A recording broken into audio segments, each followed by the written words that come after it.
I'm having a look at the inclusion-exclusion principle in this video. Now, if you have done grade 9 Venn diagrams, grade 9 probability, this initial notation should be familiar to you. It shouldn't be something new. So you've drawn Venn diagrams back from grade 9, maybe even in grade 8. So this notation should be familiar. So that we've got A union B. We might also see that referred to as A or B, the language used for that. And so we've got A plus B minus, and we call this the overlap, or A and B. Now you probably would more likely have seen it with the probability usage, so what's the probability of that, but you would also have constructed Venn diagrams. So when we're looking at that, if you are not sure about the concept of Venn diagrams and that notation, please have a look over my set notation videos, my Venn diagram videos, because I go through that in more detail. But here's our overlap here of A and B. So then if we're talking about just A, and these lines mean like the number of, or the magnitude, so how many are in that full circle, how many are in this full circle, and then how many are in the overlap. So that's what we talk about when we say A union B, everything inside the circles. A or B, in this little overlap, we call that A and B. So what it is in A and also in B. What you'll see in the Specialist Maths course is an extension on that concept with relation to three circles in our Venn diagram. So taking it that step further, if you've done that chapter 2 set notation exercise, particularly exercise 2E with the problems involving sets, you would have seen with the diagram with the three circles for the Venn diagram and done some questions like this already. We're just going to now apply that rule that you probably would have realized when you were doing that using the Venn diagram. So what we've got is this rule here extended on our A or B rule. If we've got A or B or C, we're going to add the A, the B, and the C. We're going to take away the overlap, just like we did here. So taking the overlap of A and B, the overlap of A and C, the overlap of B and C. Sorry, just realizing that's off screen. But because when we do that, we've got this overlap here, overlap here, overlap here, we're actually double dipping into that center one. So we actually add that back on so that we're not subtracting it too many times. So that's that difference in that, and yes, that should be on your formula sheet so that you can refer to that. Having a look at an example here where we are given three different sets. Again, if you're not familiar with that set notation, please go and have a look at some of those videos that I've made on set notation.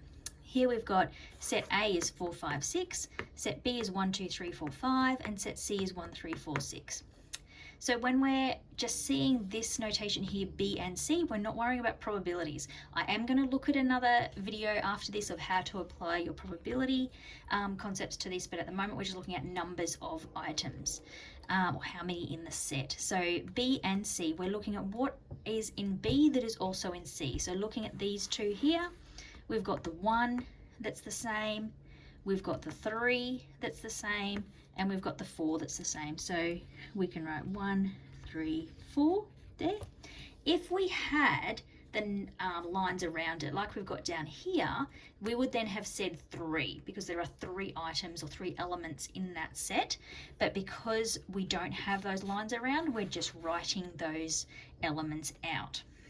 Then for A union C, this differs in that we are looking at anything that is A or C. So we've got a 1, 3, 4, 5, 6 from both. So we write 1, 3, 4, 5, 6. So that's anything that is either in A or C. Here we're looking at the overlap between A and B and C. So what is in all 3 of the sets? So they all have a 4, and that looks like that's it. That's the only thing that's in common, is the 4. The next thing we're going to look at is the union of A, B, and C. So what is in A or B or C? So instead of the overlap, we're looking at everything. So we've got 1, 2, 3, 4, 5, 6. So we just list all those numbers. And then the last question we're going to answer about this particular scenario is how many are in set A. So in that case, it is 3. We can also go on to work out some questions using those rules.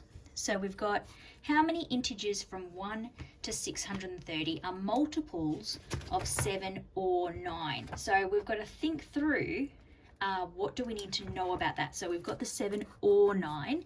So that means we're going to have to find the number that have multiples of 7, the number that have multiples of 9, and then what is where they have a multiple of 7 or 9 to go into. So we're having to work out a few things here. So we've got, firstly, if we've got 1 to 630, how many multiples are there of 7 in there? So if we do 630 over 7, we get 90. And then if we want to do how many the multiples of 9, and so we get 70 there. Now we need to do the 7 and 9. So that's where instead of dividing by just 7 or 9, we're going to divide by 63 because that's 7 times 9. So 630 divided by 63 is going to give us 10. So our number of integers is going to be the 90 plus 70, and then we're going to take away 10 for that. So we get 150. So there are 150 integers that are multiples of 7 or 9 for that one. And then, so I'll just underline that. Then the next one I've got is how many 5-letter arrangements begin with a vowel using the letters of alien. Now I just wanted to pop this one in because this is in the same exercise, but it is going back to that concept that we were looking at before. So now we're kind of ditching that whole concept with the Venn diagrams, and we can use how we did it back in previous exercises. So the letters of alien, starting with a vowel. So we've got 5-letter arrangements back to our 5 boxes. And if we're starting with a vowel, we've got 1, 2, 3 vowels. If we've chosen that one, we only have 4 letters left to choose from. And so we get 3 times 4 times 3 times 2 times 1, and we get 72 arrangements. So that one is just popped back in that exercise, thinking about the combinations again. And obviously you could also answer questions involving both those two concepts together.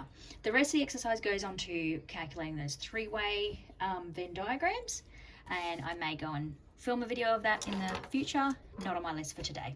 Thanks.